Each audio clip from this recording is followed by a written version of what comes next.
it up, pump it up. Trae. Come on, come on. With Trae. Pump it up, pump it up.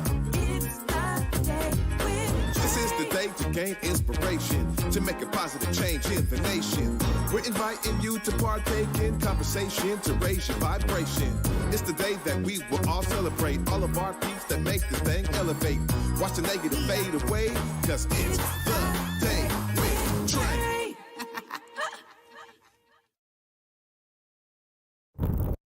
Grand Rising, everyone. Welcome to the Day with Trae. I'm your host, Trae Holiday. I want to welcome you to a thorough Thursday. We're going to be getting into it because my guest today is Mary Anderson, a judicial candidate. She's here to tell us all of the reasons why she's throwing her name right there in the ring to be one of her judges, y'all. And of course, I got to dive into her background and understand why she's doing this and what she's looking to use her judgment. What is it, a judgeship? How she would use her bench and what she's looking to bring and why she's doing this whole thing. So I'm excited that she's here, but y'all know it is the top of the show. So it's a great time right now for you to participate with us. You help us grow by tagging and sharing this stream with folks who you feel could benefit from a daily dose of dopeness right here on the Day with Trae. And you know, if you can't watch us, don't worry. You may be missing out on some fabulous outfits, not only from me, my guests, but we still got you covered because you can listen to us anywhere you find your favorite podcast. Just search Converge Media Network and the Day with Trae. You'll find us on whichever platform is your favorite. Before I get into it with Mary after the break, I'm really excited because y'all, we get to celebrate up in here. Today is Susan Freed's birthday. Woo! Y'all can clap. Give it up for Susan. You know what? Susan is one of the phenomenal photographers in our community who has been doing this for years, y'all. I've seen Susan at practically every community event, and I'm so grateful that she finds time in her busy schedule to be here with me some Sundays on the Day with Trae, you know, really shedding light on all the work we're doing through her amazing photography as we record this show.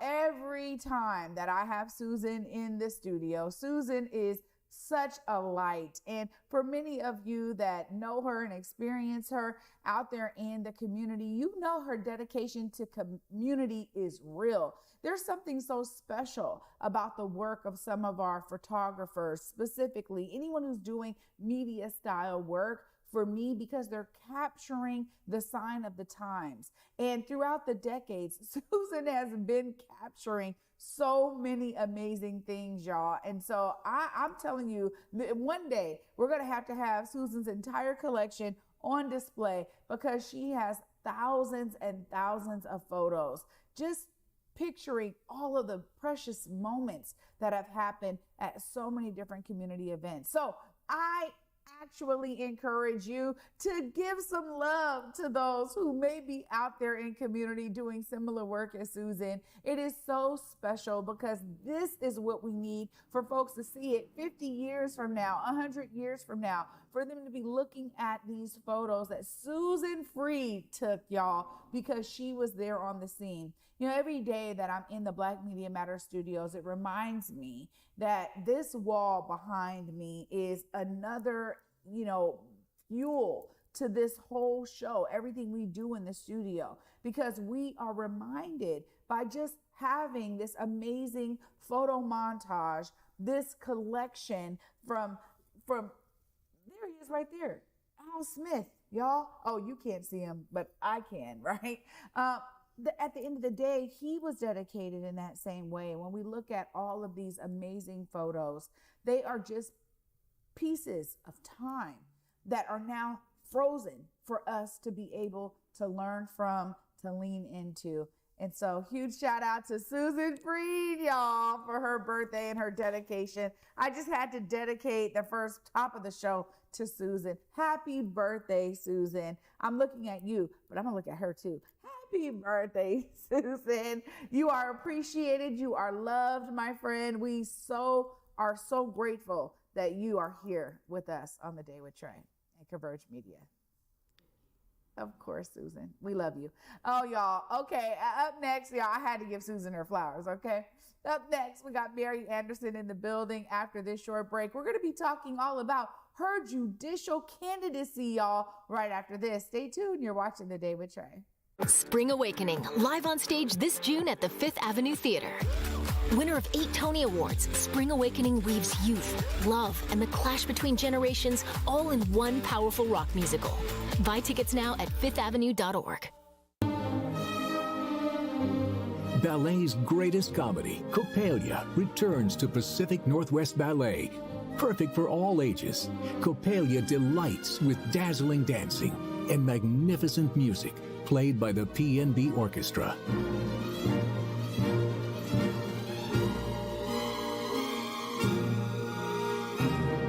Seven performances only. Visit pnb.org for tickets.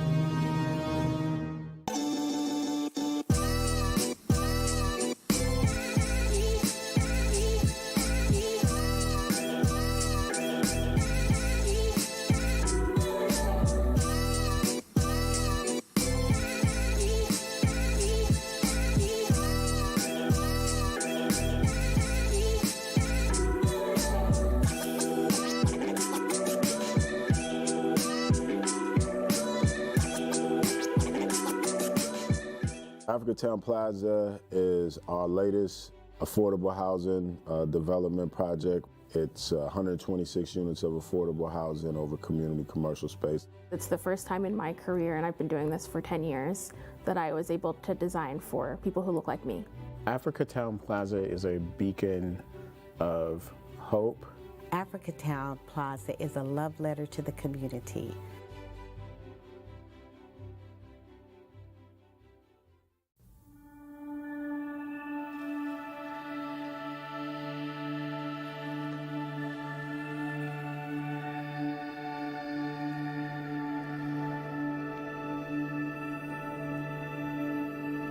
Welcome back, everyone, to The Day with Trae. I'm your host, Trae Holiday. I am excited because I get to talk and learn just alongside all of you with our Mary Anderson, a phenomenal person who's going to be telling us all about her candidacy. What's up, Mary? What's up? Thank you so much for having me, Trae. I really appreciate it. Yeah, absolutely. Thanks for being here. Yes. Well, it's something that's kind of, I need to learn. I'm going to learn as you explain. Tell us a little bit about your background before we get into your candidacy and your run. Tell us about your background. Okay.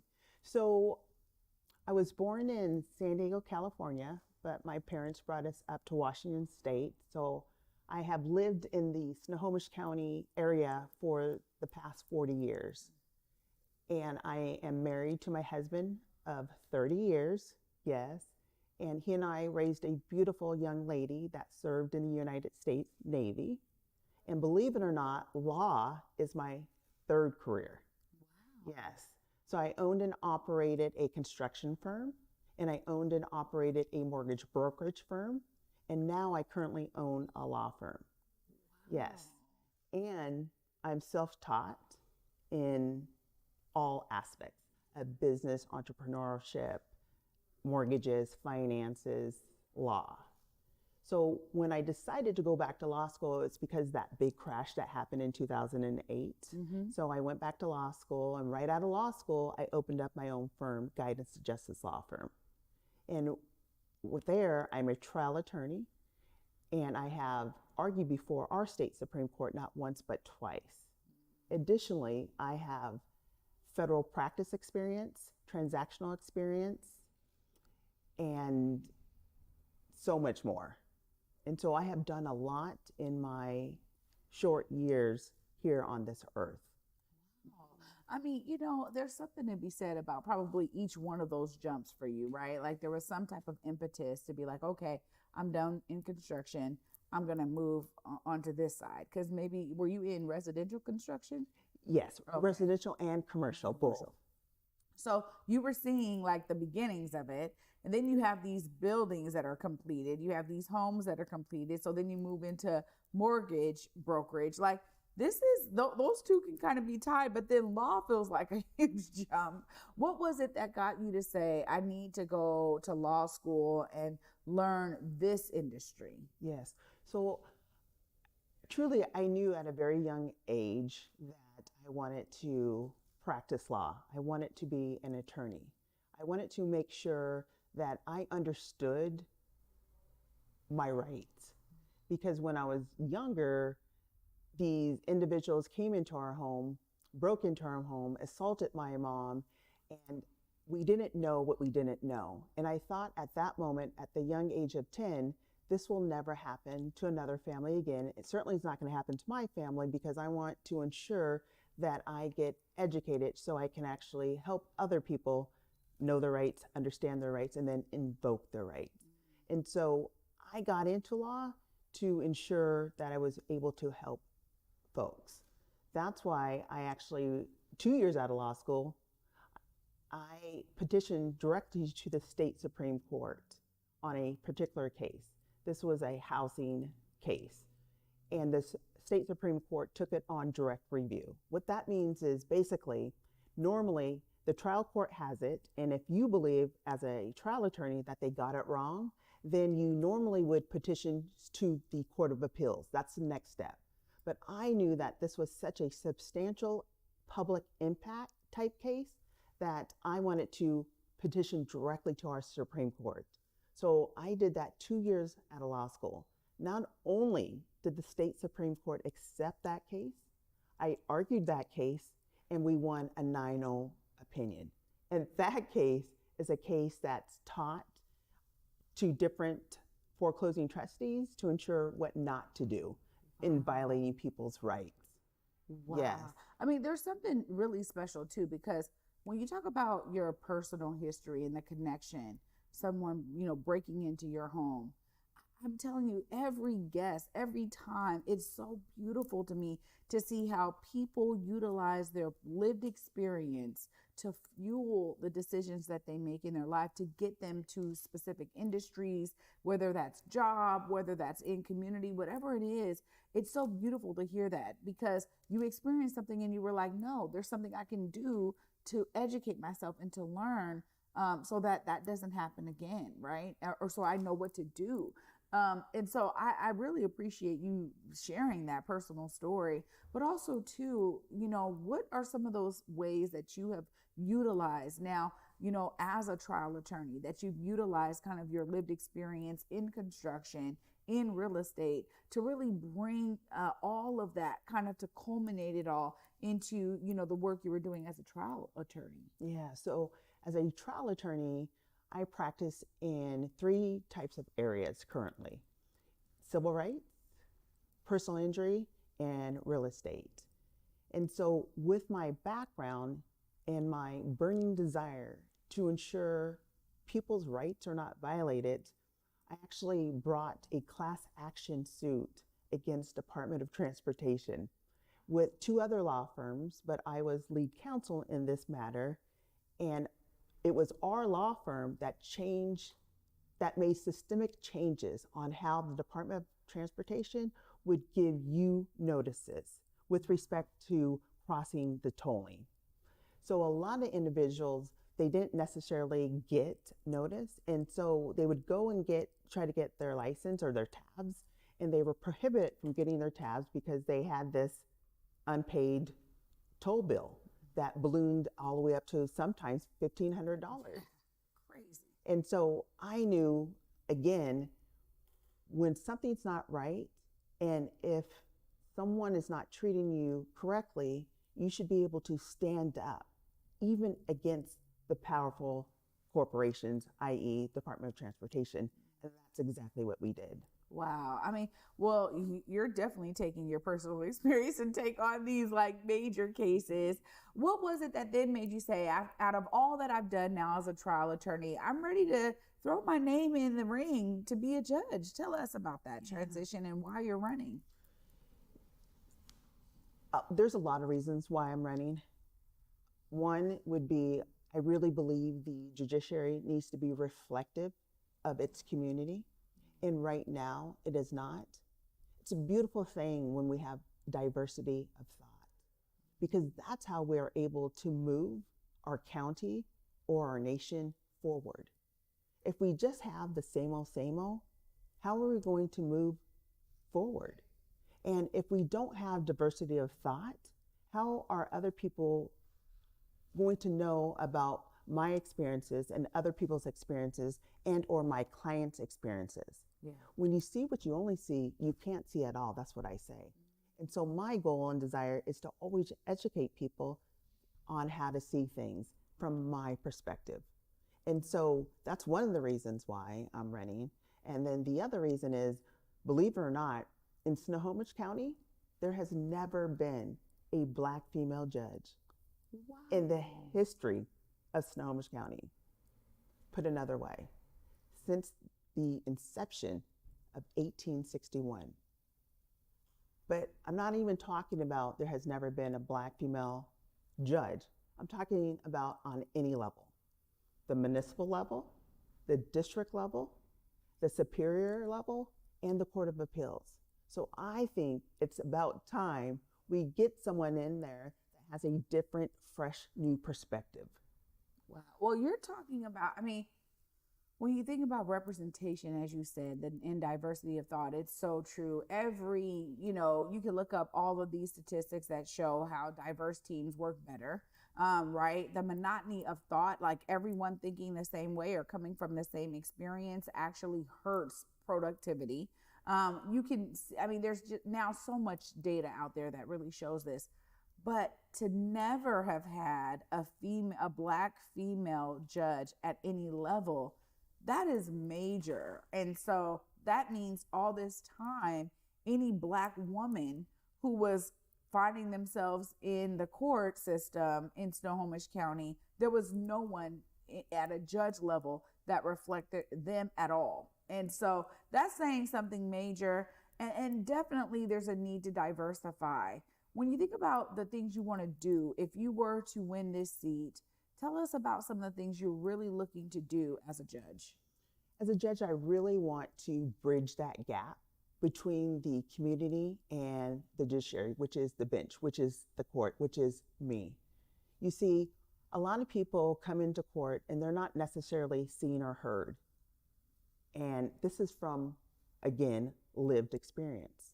And so I wanted to ensure that anyone that comes into my courtroom, they're going to be heard and seen and respected. So what I want to do different than any other judge in Washington State at the Superior Court level is to ensure that I actually write my opinions, write my rulings.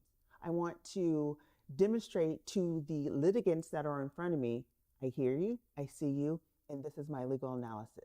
And this is why I'm going to rule for you, or I'm going to rule against you.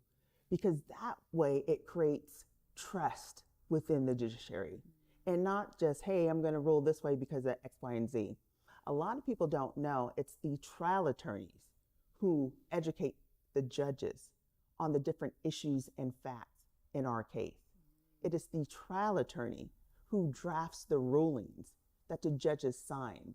But I'm going to take it a step further. I'm actually going to do legal analysis to help educate the individuals to know why they won or lost. I think that's really important, but I'm not just going to stop there. I'm going to take it a step further. So I'm out in the community talking to all these different individuals, and they're like, hey, I would love to actually sit on a jury, but I can't because I can't afford to actually take time off of work, and my employer doesn't pay for me to sit on a jury. And so when you're a juror, you get all of $10 a day to come and actually sit. And so I'm hopeful that other judges will come together and say, you know what, let's make a policy change. Let's see if we can actually get the legislature to actually say, if you make less than $50,000 a year or something like that, instead of paying $10, why don't we pay $100 a day? And if you have children that's preventing you from being part of the jury, then let's offer daycare expenses for them as well. Because statistics have shown that if you have individuals that are reflected of the community, part of the jury, more likely than not, you're going to receive a fair hearing. And that's really important to me. It really is. And, it's I was watching something the other day and they were saying, here's a jury of your peers. When you hear that, a jury of your peers and there's no one there that even looks like you at all, that is of your same ethnic group or background, when you see a homogenous jury where it's like everyone is a white male or, whatever. Like, I think about some of the cases from back in the day where it was never a jury of the peers.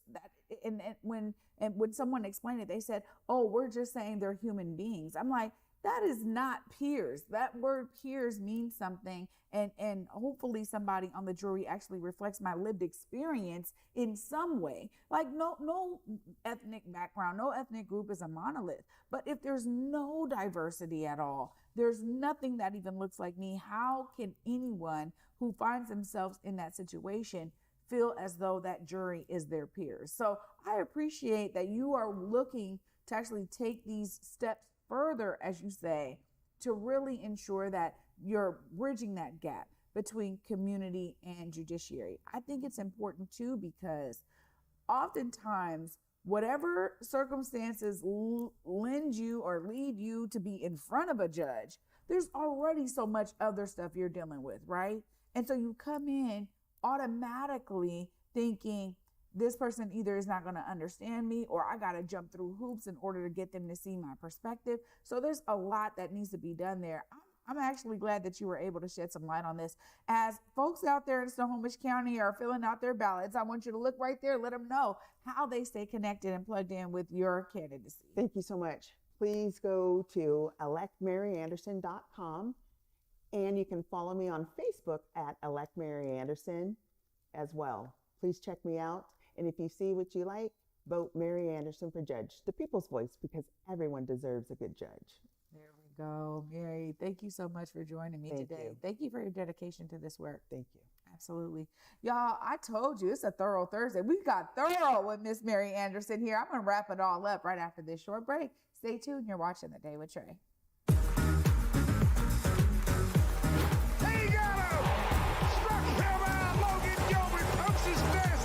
Slicing out to right field.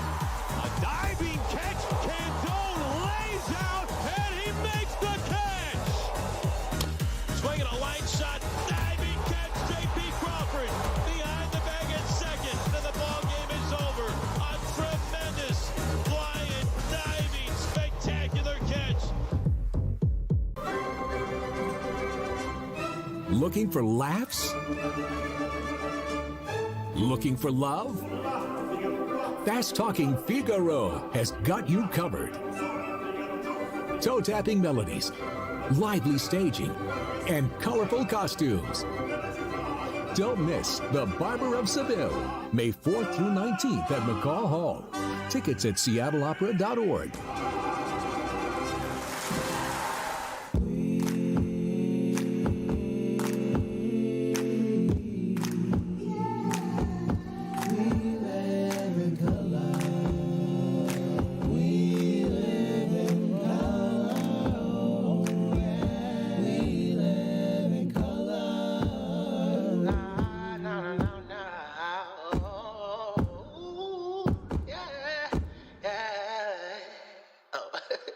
Let's start the show. Disenrollment is a situation whereby people whose birthright to be indigenous is being stolen from them by politicians that have been elected to lead. Today, the latest or last chapter of the saga concerned the threatened physical ejectment of as many as 21 Nooksack families from their homes. I think it come about by hatred for our family. That's what it's all about. Our bloodline is still here. You know, they can't get rid of us. Welcome back, everyone, to The Day with Trae. I'm your host, Trae Holiday. You know, it was really insightful today to hear from Mary Anderson, because I don't get to speak to many people who are doing a candidacy for the judiciary.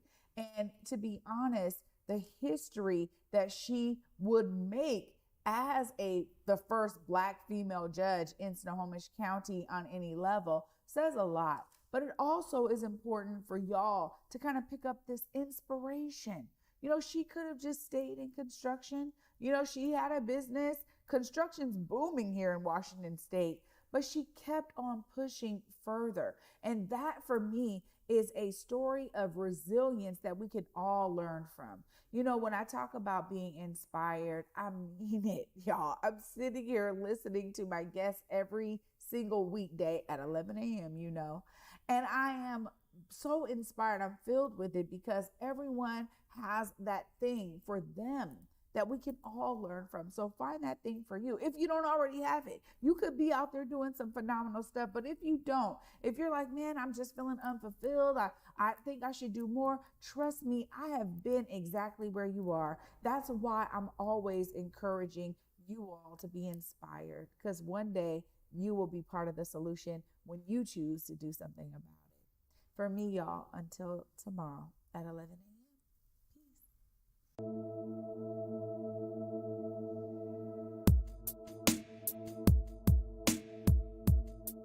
Converge Media produces culturally relevant content for Black and urban audiences.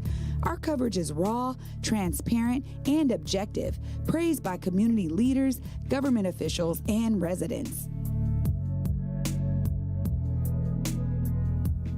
Support Converge Media today via Venmo, Cash App, or PayPal at Converge Media.